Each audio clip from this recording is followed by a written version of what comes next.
And in sports, Manchester United stayed top of the Premier League with a goalless stalemate against champions Liverpool at Anfield.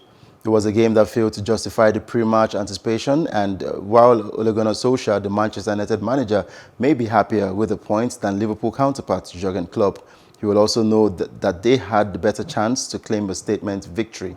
And Liverpool dominated possession in the first half, but it was United who came closest when Bruno Fernandes's 20-yard free kick curled inches wide. Fernandes was then thwarted after the break by the outstretched leg of the Liverpool goalkeeper Alisson Becker before Thiago Alcantara's long-range effort finally brought the previously unemployed David De Gea into action. The result leaves United 2 points ahead of Leicester City in second. Liverpool, who have scored just one goal in their past 4 league games, are a point behind the Foxes in third position. And still in sports, still talking about football now in the German Bundesliga, Bayern Munich's Robert Lewandowski set another Bundesliga scoring record as the leaders overcame SC Freiburg. The Poland striker's early opener saw him become the first player to score 21 goals in the first 16 matches. Lewandowski, whose 10 goals in the first 5 games this term, also set a record on target to surpass Gerd Muller's 40-goal mark set 49 years ago. Freiburg substitute Nils Petersen leveled with a second-half header before Thomas Muller won it late on. And still in Germany now, talking about Mesut Ozil, the German midfielder has confirmed his move from Arsenal to Turkey's Fenerbahce, saying he was very excited to play for the former Turkish champions and that he was fit to play despite missing nearly a year of football. Ozil has not played for Arsenal since March and was left out of the club's Premier League and Europa League squads at the start of the season. He has been long linked with a move to Fenerbahce, Turkey's second most decorated club. And speaking to Turkish broadcaster, Ozil, who has Turkish ancestry, said he was looking forward to playing for Fenerbahce, a club he said he has supported all his life, adding that he would arrive in Istanbul early on Monday to seal his move. And players taking part in the World Men's Handball Championship were isolating at Cairo's historic Marriott Hotel in line with the country's coronavirus precautions to safely hold the tournament. Egypt previously announced that all the matches will be played without a crowd and any visitors of the hotel's housing teams will be required to conduct a PCR test before being allowed access.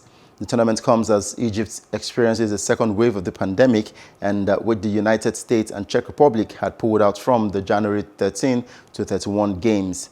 The respective governing bodies from both teams announced last week there had been a COVID-19 outbreak amongst their players, which the International Handball Federation confirmed. And the French mountain bike champion has successfully climbed up a 140 meters high tower in Paris' business district. It took Aurélien Fontenoy, a 31-year-old trial biking athlete, 30 minutes to walk his way up the 33 floors and a total of 768 steps without once putting his foot on the ground. The feat took place in the Trinity Tower in La Défense Quarter outside the French capital, a brand new tower which opened in 2019 and still filling its office spaces. He had to go up several stairs inside the tower up to the roof in an endurance exercise where trial biking events usually lasts only a few minutes. And lastly, after claiming 5-4, 122 in Sri Lanka's second innings in Gale, England spinner Jack Leach felt he still had room to improve. His second best figures in the Test arena, his 5-wicket haul helped the tourists dismiss Sri Lanka for 359 runs on day 4 to leave his side chasing 74 for victory.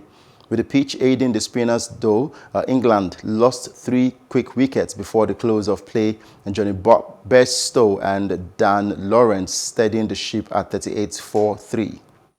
I felt actually my pace needed to be a little bit quicker. I think this morning I felt I probably didn't bowl at great pace, and therefore it was easier for them to get back and create room for themselves. So I think I reflected on that, and when I was to return, I felt I wanted to bowl a little bit faster and more direct, I guess, at the area I was trying to bowl. We knew what the wicket was doing. It was obviously big spin, and with that new ball against the Sri Lankan spinners, it was always going to be a tricky period. But I think we've consolidated pretty well. Hello, Hope you enjoyed the news. Please do subscribe to our YouTube channel and don't forget to hit the notification button so you get notified about fresh news updates.